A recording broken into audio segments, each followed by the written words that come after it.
I grew up watching American movies. Every screen glowed with possibility, skyscrapers that touched heaven, cars that gleamed like jewelry, families in houses with white picket fences and yards that seemed to stretch forever. America was the place where dreams came true, where hard work meant success, where anyone could make it if they just tried hard enough. My parents talked about America the way religious people talk about paradise. Cousins who had made it there sent photos of themselves standing in front of shopping malls the size of our entire neighborhood. They wore clothes with English words we couldn't pronounce. They spoke of jobs, opportunities, freedom. In America, my uncle would say, even the poor people have cars. So when I finally got my visa, after years of waiting, after interviews and paperwork and fees that cost more than my father earned in 6 months, I felt like I had won the lottery. I was going to America. I was going to make it. I packed my single suitcase with everything I owned and everything I dreamed of becoming. My mother cried at the airport. My father shook my hand and told me to work hard, to send money when I could, to remember where I came from. I promised I would. I believed, with every cell in my body, that I was headed toward a better life. The plane lifted off. I pressed my face against the window and watched my country disappear beneath the clouds. I was 23 years old. I had $300 in my pocket. And I had no idea what was actually waiting for me. JFK Airport was overwhelming. The crowds moved with purpose I couldn't match. Everyone seemed to know where they were going. Signs in English blurred together. I followed the line for immigration, clutching my passport like it was the only proof I existed. The officer barely looked at me. Stamp. Next. My cousin picked me up in a car that wasn't gleaming. It was rusted. Dented. The radio didn't work. We drove through Queens and I stared out the window, searching for the America I'd seen in movies. Instead I saw, broken sidewalks, graffiti, barred windows, check cashing stores, pawn shops, fast food restaurants with peeling paint. This is New York? I asked. My cousin laughed, but it wasn't a happy sound. This is the real New York. The other one exists, but it's not for us. We arrived at his apartment, a 2-bedroom in a building where the elevator was broken more often than it worked. 6 people lived there. My cousin, his wife, their 2 kids, his brother, and now me. I would sleep on the couch.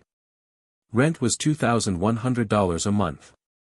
That's more than my father makes in a year, I said. My cousin nodded. Welcome to America. Everything costs more than you think. And jobs pay less than you need. That night, lying on a couch that smelled like someone else's life, listening to sirens outside and my cousin's kids crying in the next room, I felt the first cold touch of reality. But I pushed it away. I was tired. Tomorrow would be different. Tomorrow I would start my new life. I had a bachelor's degree from my country. I spoke 3 languages. I had worked as an accountant for 5 years. I thought finding a job would take a week, maybe 2. It took 3 months. And when I finally got one, it wasn't as an accountant. Every application I submitted disappeared into silence. Every interview I managed to get ended the same way, "We'll let you know." One hiring manager looked at my resume and said, "Your degree isn't from an American university. We can't really verify this." Another said, "You don't have American work experience. It's just too much of a risk." I took a job at a warehouse. $10 an hour. No benefits. No sick days. No health insurance. I stood in one place for 9 hours a day, scanning packages. The work was mind-numbing. My feet ached. My back screamed. But I told myself it was temporary. This was just the beginning. I'd work my way up. Except everyone else in the warehouse had the same plan. And most of them had been there for years. Carlos had a law degree from Columbia. He scanned packages next to me. Maria had been a teacher in Guatemala. She worked the night shift. Dmitry had been an engineer in Ukraine. He drove a forklift. We were all supposed to be temporary. None of us were. After my first paycheck, $287 after taxes for a week of work, I understood something fundamental. Minimum wage in America means you work full-time and still can't afford to live. The math doesn't work.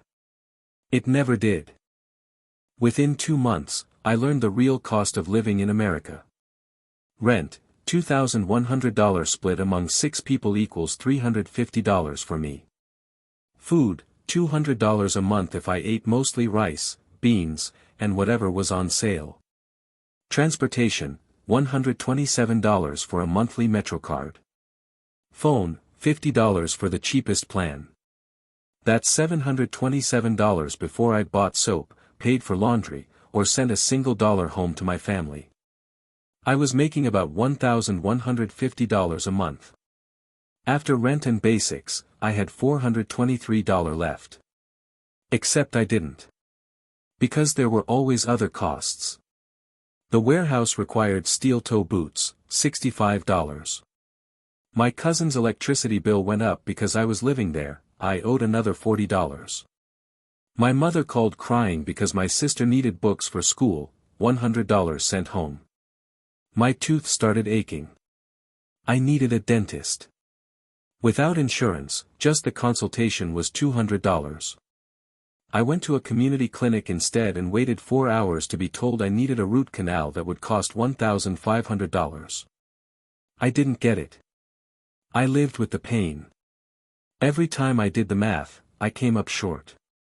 Every single time. And I was one of the lucky ones. I had a place to stay, a job, my health. I met people living in their cars. People working 3 jobs and still homeless. People rationing insulin because they couldn't afford the $300 monthly cost. This was America. Not the one in the movies. The one where a medical emergency meant bankruptcy. Where working full-time meant poverty. Where the dream was a luxury item, priced out of reach. 3 months in, I finally understood, America isn't designed for people like me to succeed. It's designed to extract everything we have and leave us just desperate enough to keep working. The warehouse where I worked was owned by a billionaire. We knew because his name was on the building. He'd been on the news celebrating his new yacht. Meanwhile, we weren't allowed to sit down during 9-hour shifts. We got 2 15-minute breaks and 30 minutes for lunch. If you took an extra 3 minutes, they docked your pay. If you called in sick without a doctor's note, which cost money we didn't have, you got written up. 3 write-ups and you were fired. The turnover rate was incredible. People lasted an average of 7 months before their bodies gave out or they found something slightly less brutal. The company preferred it that way. High turnover meant they never had to give raises or benefits. They could keep everyone part-time or temporary, even if they'd been there for years. It meant no one could organize or complain effectively. One day, Marcus tried to talk about forming a union. He was fired within a week for performance issues. Everyone got the message. I started noticing the pattern everywhere. Restaurants where servers made $2.13 an hour and survived on tips that customers could choose not to leave. Gig economy jobs where you were an independent contractor with no benefits or protections. Retail stores that kept everyone at 39 hours, just under the threshold for mandatory health insurance. The system wasn't broken. It was working exactly as designed. And we were the fuel it ran on. My cousin's wife, Rosa, got sick in my 4th month. Not dying sick. Just sick enough to need a doctor. She had a fever that wouldn't break, pain in her abdomen, exhaustion that made it hard to stand. She waited 2 weeks before going to urgent care, hoping it would pass. The urgent care visit cost $200 upfront. They ran tests. $400 more. They said she needed to see a specialist. The specialist wanted $350 just for the appointment. Insurance? She didn't have it. Her job didn't offer it, and buying it privately would cost $500 a month, more than their rent contribution. They had to choose, healthcare or housing. They chose housing. Rosa took over-the-counter pain medication and kept working. A month later, she collapsed at work. The ambulance alone cost $1,200. The emergency room visit, $3,800. The overnight stay, $9,000. The surgery to remove her inflamed appendix before it burst, $27,000. Total bill, $41,000. For appendicitis. A routine medical emergency. They set up a payment plan, $400 a month for the next 8 years. Rosa went back to work 3 days after surgery because she couldn't afford to miss more shifts. I watched this happen and thought, in my country, with all its problems, she would have gone to a hospital and been treated. The cost would have been minimal or nothing. Here, in the richest country on earth, a simple medical issue had just sentenced a family to nearly a decade of debt. And everyone acted like this was normal. Like it was just how things worked. Like there was no other way. I decided to go back to school. Everyone said it was the key to success in America. Get an American degree, they said. That'll open doors. I researched community colleges. Tuition, $5,000 a year for a 2-year program. Books and supplies, another $1,200 annually. I'd have to quit my full-time warehouse job and work part-time, meaning I'd make less money while spending more. But I did the math. With a degree, I could get a better job. It was an investment. I applied. I got in. I was excited for the first time in months. Then I met people already in the system. Sarah had $80,000 in student loans for a bachelor's degree in marketing. She worked at Starbucks. Can't find anything in my field, she said. Everything wants 5 years experience for entry level. James had $120,000 in debt from law school. He drove for Uber because he couldn't pass the bar exam and his loans were crushing him. His monthly payment was $1,100. Melissa had a master's degree in education. She taught elementary school and made $38,000 a year. After her loan payments, she qualified for food stamps. I started to see the pattern: education in America is sold as salvation but delivered as indentured servitude. You go into massive debt for a degree that might not lead to a job that pays enough to cover the debt. And you can't discharge student loans in bankruptcy. They follow you forever. Interest compounds. A $50,000 loan becomes $80,000, then $100,000. People paid for decades and still owed more than they borrowed. I didn't enroll. I couldn't take on that risk.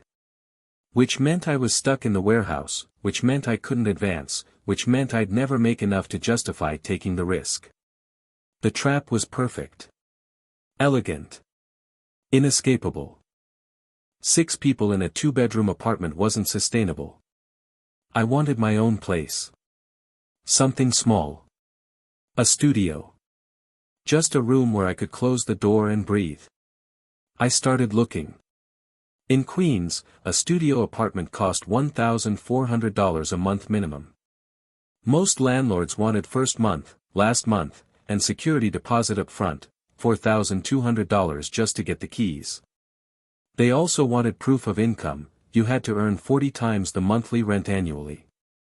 For a $1,400 apartment, that meant $56,000 a year.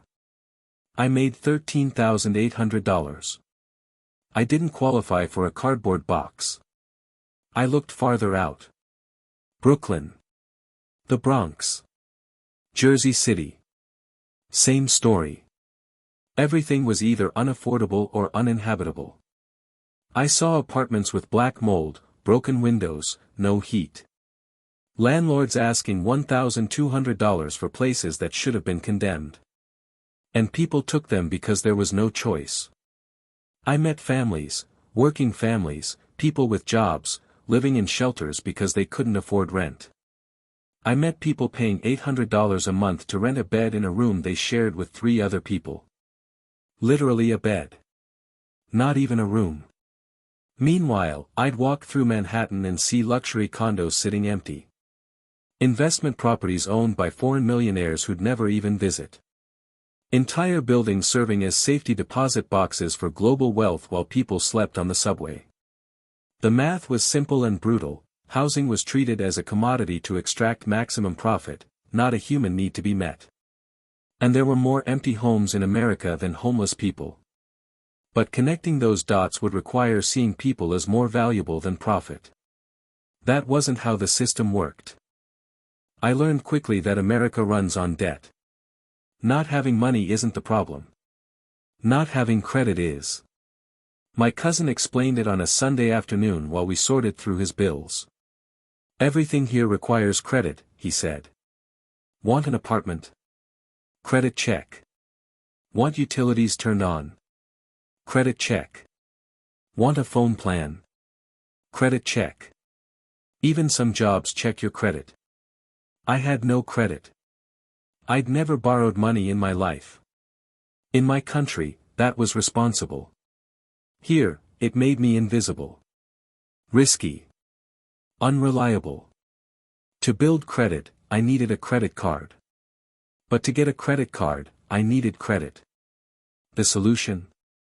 A secured credit card where I gave them $300 to hold as collateral so they'd give me a $300 credit limit. I was paying them for the privilege of borrowing my own money. I used it carefully. Bought groceries, paid it off immediately. After 6 months, my credit score was 620. That's not good, the banker told me when I tried to apply for a better card. You need at least 700 for decent rates. I watched my cousin drown in credit card debt. He'd had an emergency, the car broke down, needed $800 in repairs. He put it on his credit card at 24% interest. Then his kid got sick, more bills, more credit card. Then his wife needed work clothes for a new job. More credit. Now he paid $200 a month just on interest. The principal never went down. He'd paid $3,000 and still owed $4,500. This is how they get you, he said. They make it impossible to survive without credit, then charge you for being poor. He was right. Poverty in America wasn't just expensive. It was criminally profitable. For someone. I worked 40 hours a week and lived in poverty. Let that sink in. Full-time employment. Doing everything society said you're supposed to do. And I couldn't afford rent, healthcare, or food without help. I was part of a class I'd never known existed, the working poor.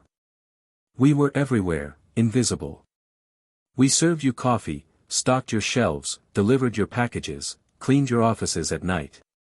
We worked jobs that kept society running. And we couldn't afford to live. The warehouse eventually moved me to full-time with benefits.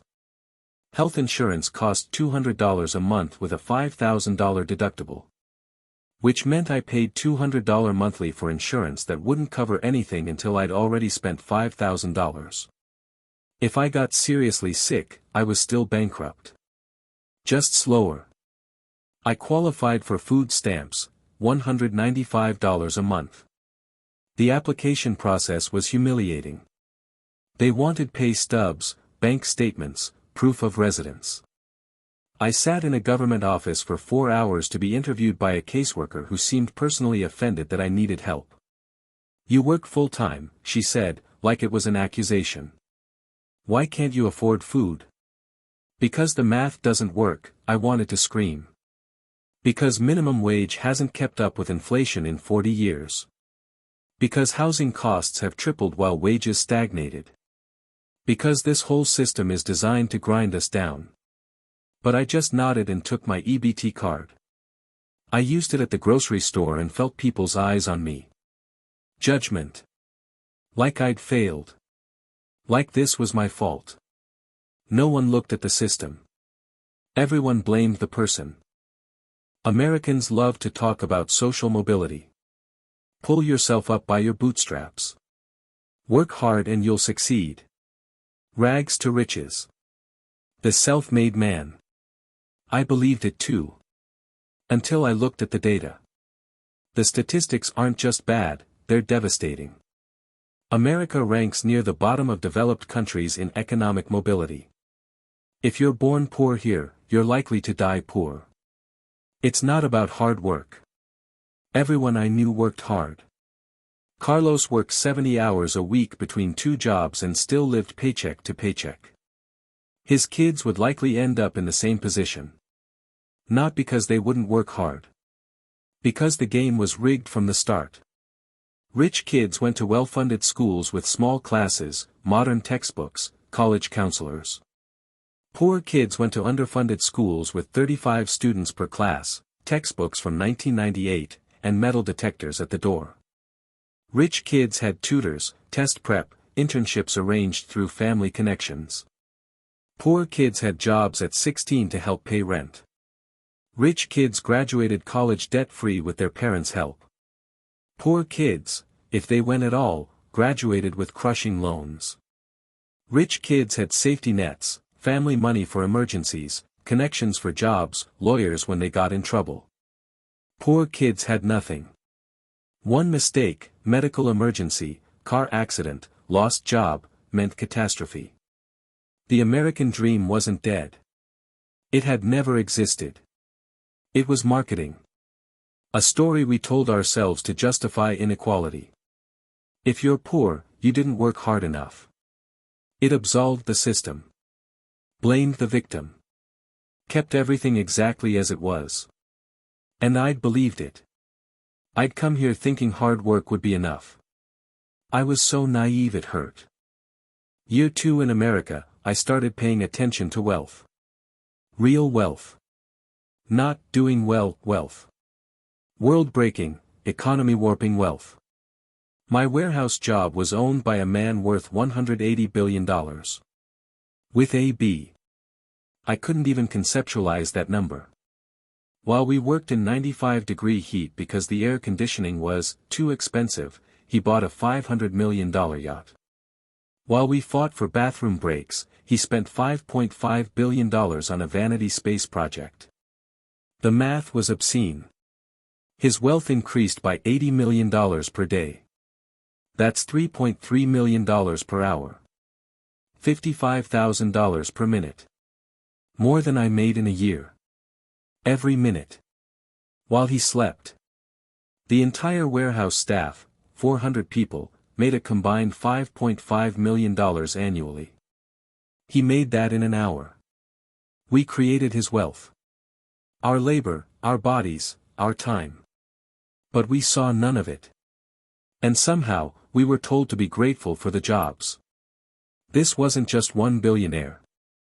There were 735 of them in America. Their combined wealth was $4.7 trillion. Meanwhile, 40% of Americans couldn't cover a $400 emergency. The inequality wasn't an accident or a side effect. It was the system working exactly as designed. Billionaires existed because we were paid too little. Wealth concentrated at the top because it was extracted from the bottom.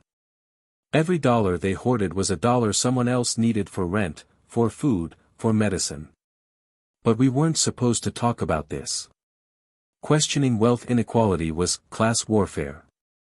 Suggesting billionaires pay taxes was socialism. The propaganda was everywhere, and it was working. We blamed each other instead of looking up. My warehouse coworker, Marcus, had a record. He'd been caught with marijuana when he was 19. 10 years later, it still followed him. He couldn't get a better job. Apartments rejected his applications. He couldn't vote. I made one mistake, he said. I'll pay for it my whole life. America has 4% of the world's population and 25% of its prisoners. The highest incarceration rate on earth. For-profit prisons traded on the stock market. Their business model required bodies, human beings, to generate profit. The tough-on-crime policies hit poor communities hardest. Crimes of poverty, theft, drug possession, got prison time. White-collar crimes, fraud, tax evasion, got fines. A kid stealing a TV got 10 years. A banker stealing millions got probation. The system funneled poor people, especially black and brown people, from underfunded schools into overcrowded prisons. The school-to-prison pipeline was real and deliberate. Three-strike laws meant people got life sentences for nonviolent offenses. Mandatory minimums removed judicial discretion. Cash bail meant poor people stayed in jail before trial while rich people went home. Once inside, prisoners worked for cents per hour making products for major corporations. Literal slave labor. The 13th Amendment abolished slavery, except as punishment for crime.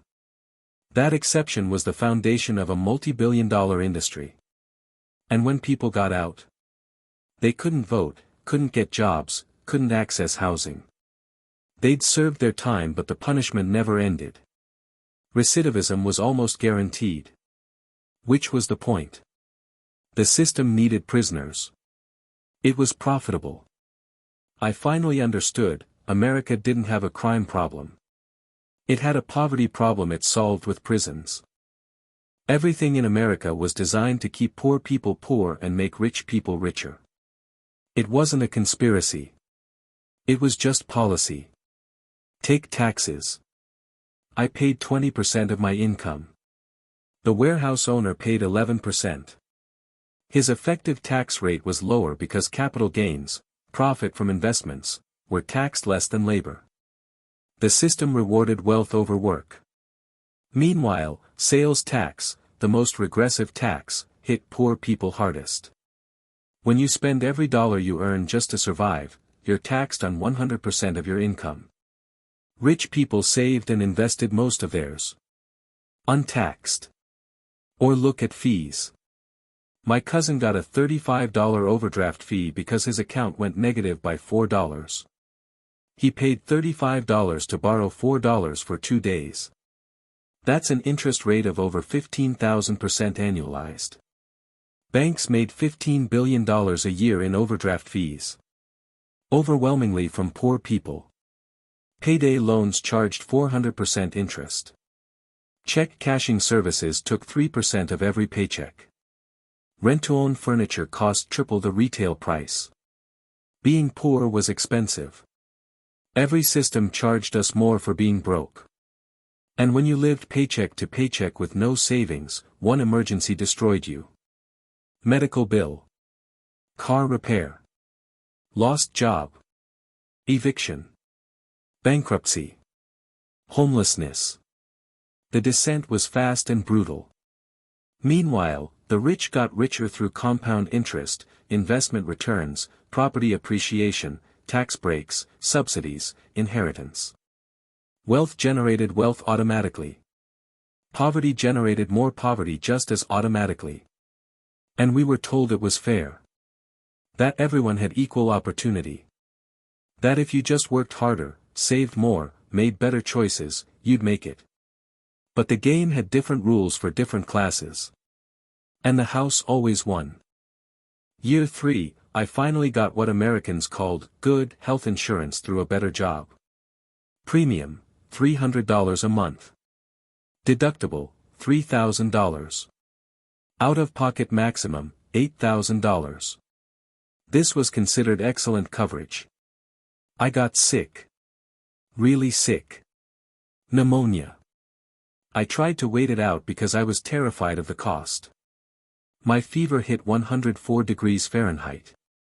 I couldn't breathe. My cousin drove me to the ER. They admitted me for 3 days. The bills started arriving 6 weeks later, hospital facility charge, $34,000. Physician fees, $4,200. Radiology, $1,800. Medications, $2,100. Respiratory therapy, $3,400. Laboratory tests, $1,600. Total, $47,100 for 3 days.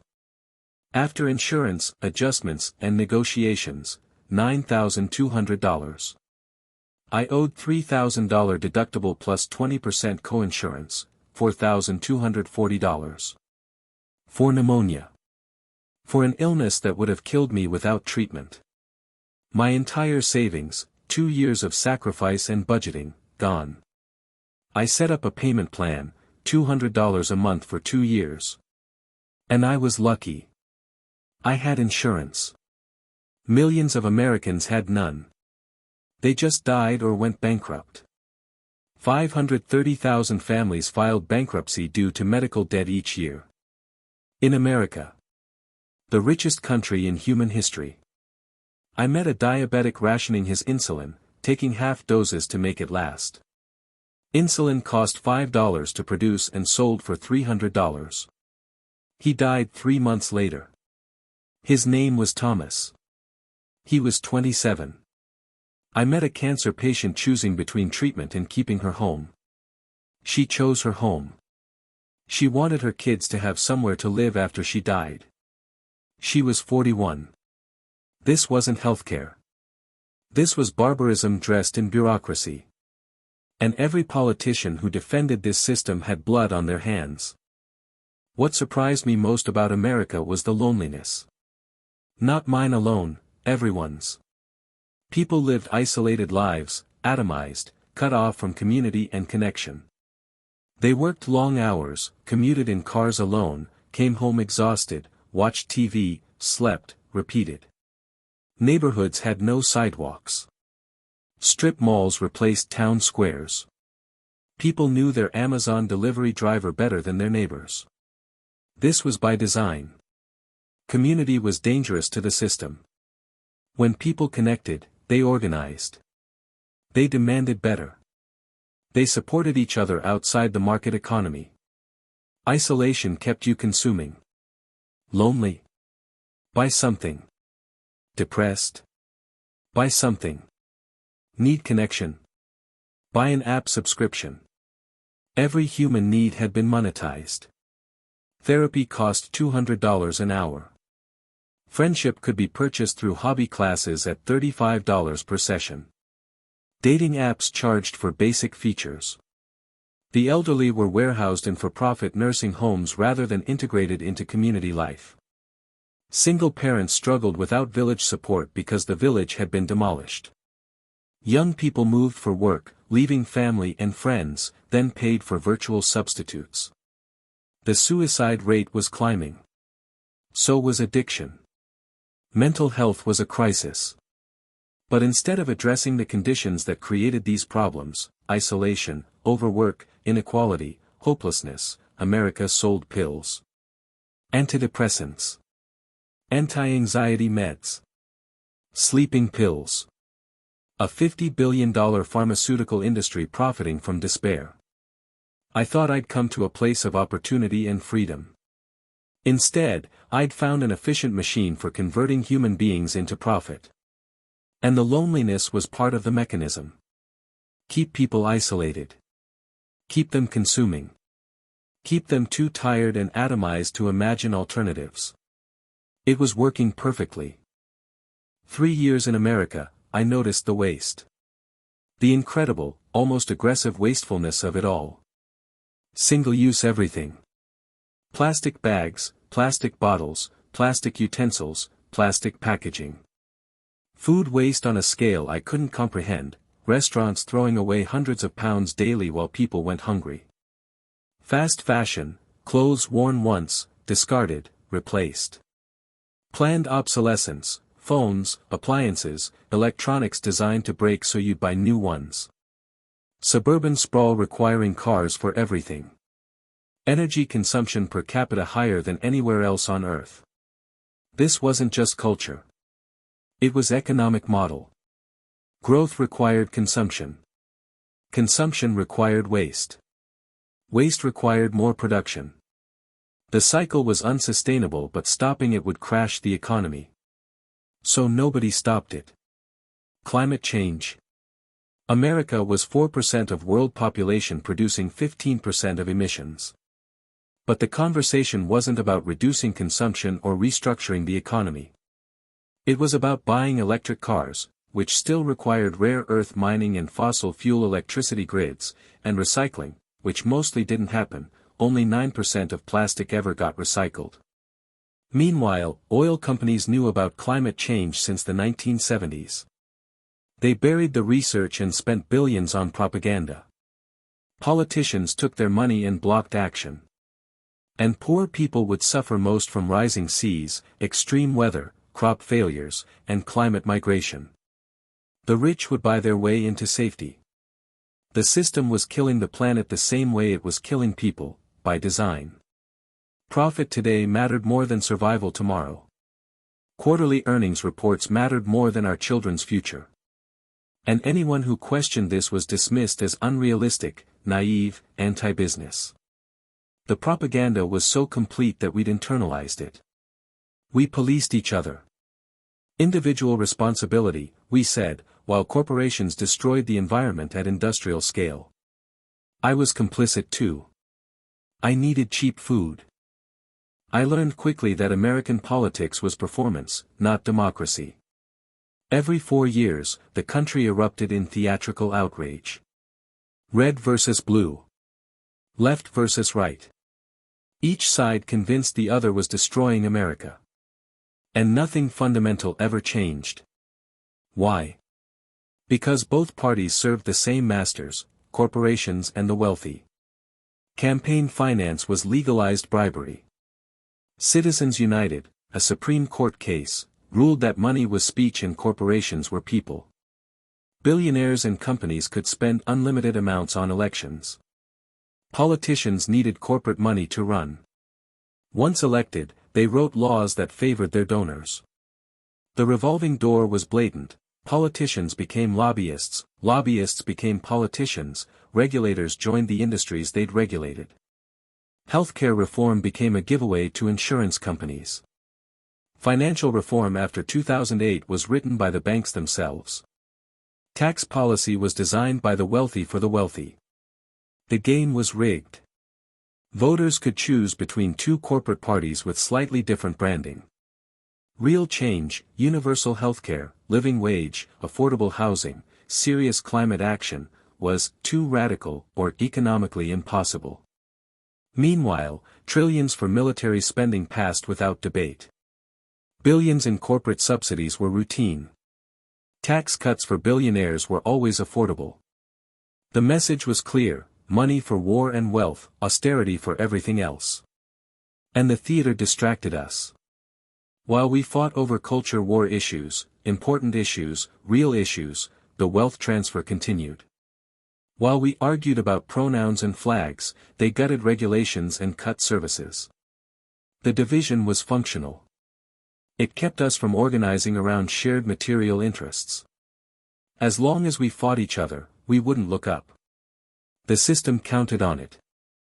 For years in America, I was broken. Not physically, though my body hurt from the work. Emotionally. Psychologically. Spiritually. I was tired in a way sleep couldn't fix. I'd done everything right. I'd worked every hour offered. I'd saved every dollar possible. I'd avoided debt, stayed healthy, made no mistakes. And I had nothing to show for it.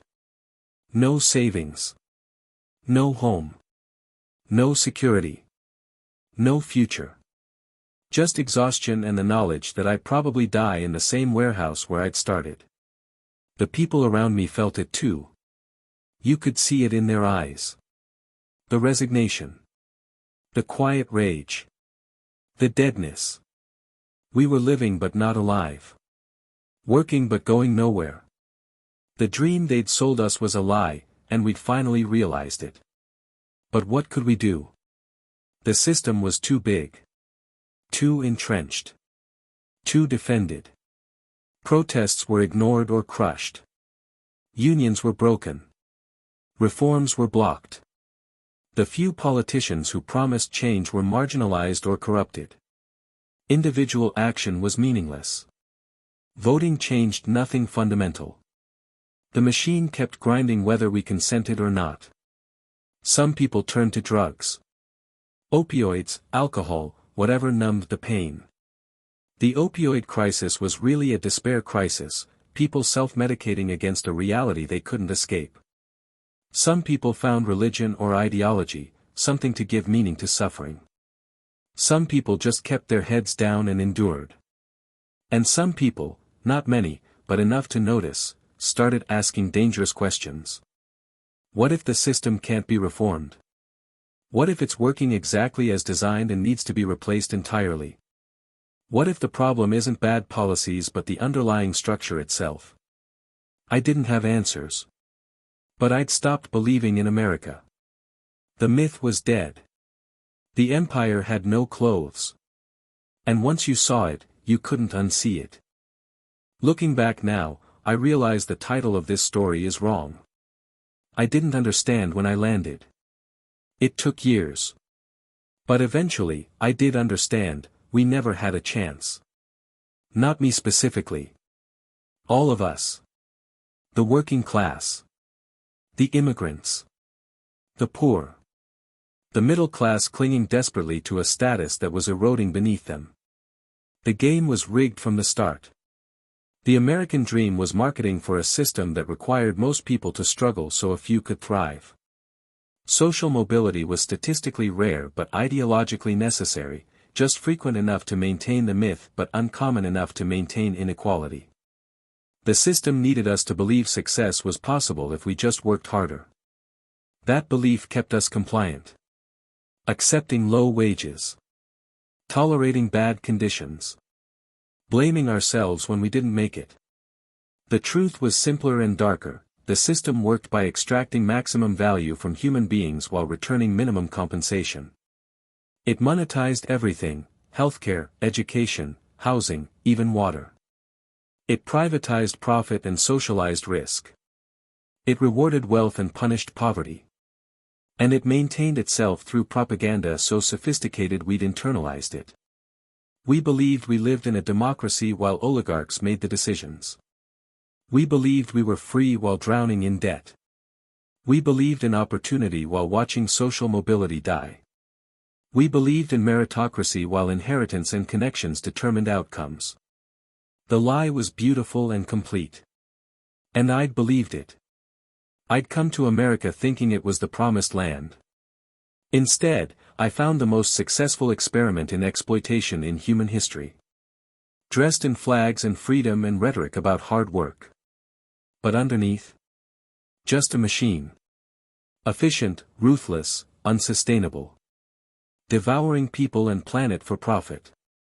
This is what I understood when I landed in America: we never had a chance. The system wasn't broken. It was working. And that was the problem.